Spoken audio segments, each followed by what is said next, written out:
夜晚刚刚来临，北京市的街头灯火阑珊。在一户居民的家里，年轻漂亮的女主人白云正在卧室里整理床铺。叮咚叮咚，门铃响了。叶飞，你去吧。叶飞是这户人家的男主人，此时他正在厨房洗碗呢。听到新婚妻子让自己去开门，他便关好水龙头，边用抹布擦着手，边走出厨房，穿过客厅去开门。果然不出所料，又是对门邻居郭秋莲。哟，叶大哥，真不好意思啊，我这正做酸辣汤呢，发现没醋了，能不能借我点醋呀？哦，当然，你稍等啊。说完，叶飞便扭头回厨房找醋壶，而这位郭秋莲也不客气，跟在他身后就也往厨房走，还边走边东张西望。叶大哥，你媳妇没在家呀？我还想跟她求教一下厨艺呢。哦，那你可找错人了，她可不会做饭。说着话，叶飞便把醋壶递给了郭秋莲。丈夫在外面和对门女邻居的对话，白云在卧室听的是真真切切。她放下手里的毯子，坐在床头默不作声。在这儿住了不到1个月，对门这位郭秋莲来了有10多次了，不是借菜刀，就是借白面，要么就是借油借米。白云心想，你干脆把我家厨房搬走得了。所以白云很烦他，就装作不在家，故意不理这个女人。郭秋莲跟叶飞尬聊了几句之后，有点意犹未尽的正想推门回自己家呢，卧室里忽然传来了一声咳嗽，是白云嗓子发痒，一时没忍住咳出了声。哟，这不是白云妹妹的声音吗？感情你在家呢啊，我可得问问你。说着话，郭秋莲扭身又走回了客厅，顺着咳嗽声就来到卧室门口，也不客气，推门进屋。妹妹，原来你在家呀，我还说呢，我想喝酸辣汤不会做，你能不能教教我呀？白云心里烦透了，冷冷地回答说，我可不会做饭，你找错人了。这时候郭秋莲的注意力已经转移到了白云家卧室的摆设上了。哎呀妹妹，你这床不对呀，怎么能够头朝南呢？这样睡不好觉的。瞧瞧你都有黑眼圈了，一定是晚上没休息好。白云心里这个气呀，真想马上把他撵出去。就听郭秋莲接着说，哎呀呀，这最不应该的是床尾墙上这面镜子，哪有对着床装镜子的呀？时间长了，两口子会吵架的，闹不好最后都得离婚。我说妹妹，你听我的，趁早把这面镜子拆了，这你们两口子睡在床上，大镜子照着，可是不好，可是不好啊。听到这里，白云实在是忍不住了，杏眼圆睁瞪着郭秋莲，用手一指门外，走，快给我滚，我家不欢迎你。郭秋莲正说得高兴，满嘴冒白沫呢，忽然被白云这么一骂，他立马就不吱声了，摇头叹息着走出卧室，穿过客厅往门外走。刚才叶飞见郭秋莲进了卧室，跟白云开始聊天，他就回厨房继续洗碗，隐约能听到屋里2个女人不停地在说话。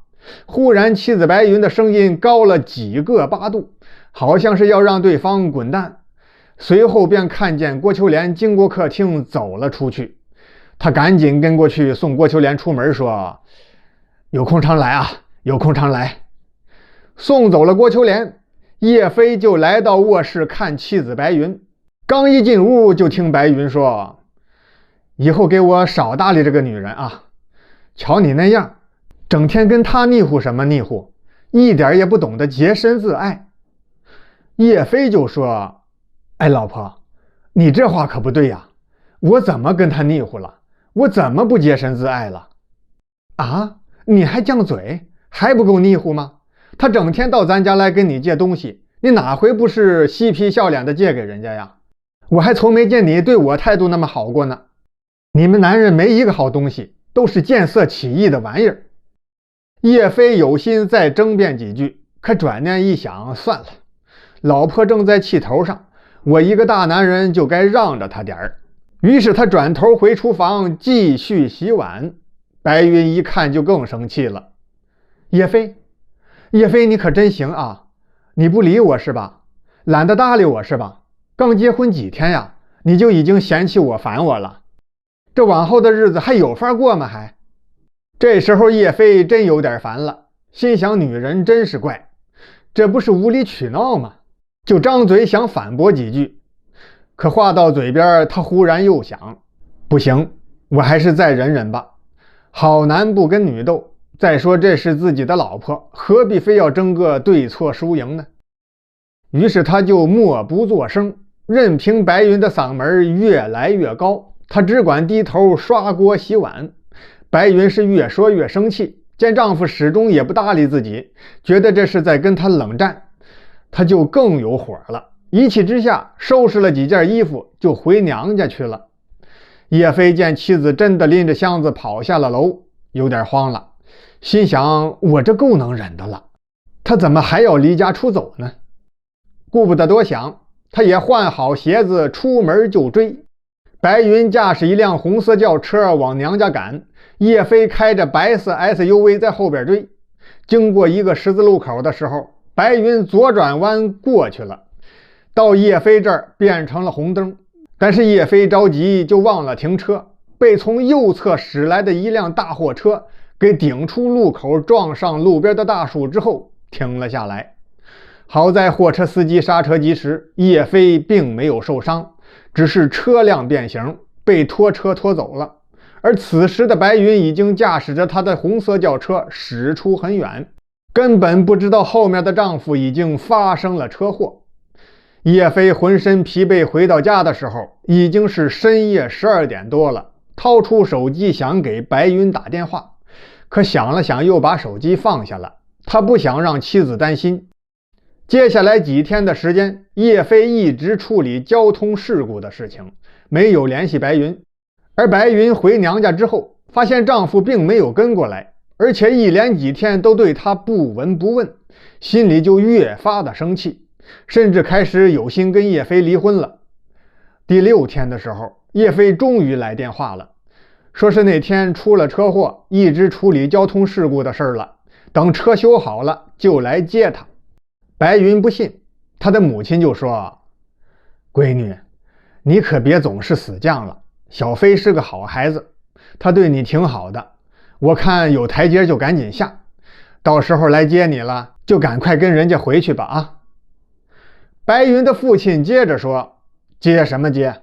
你自己没事找事回来的，为什么要让人家来接？自己回去，赶紧回去。”白云赖着不想走，父亲就硬是把他推出家门：“走，我跟着你去，刚好让小飞陪我喝2杯。”就这样，白云开车拉着父母回到了自己的家，可万万没想到，家门没锁，推门进屋，刚好看到叶飞坐在沙发里，对门的郭秋莲跪倒在地，趴到了他的腿上。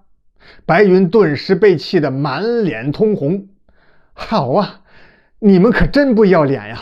趁我不在家就勾搭到一起了是吧？”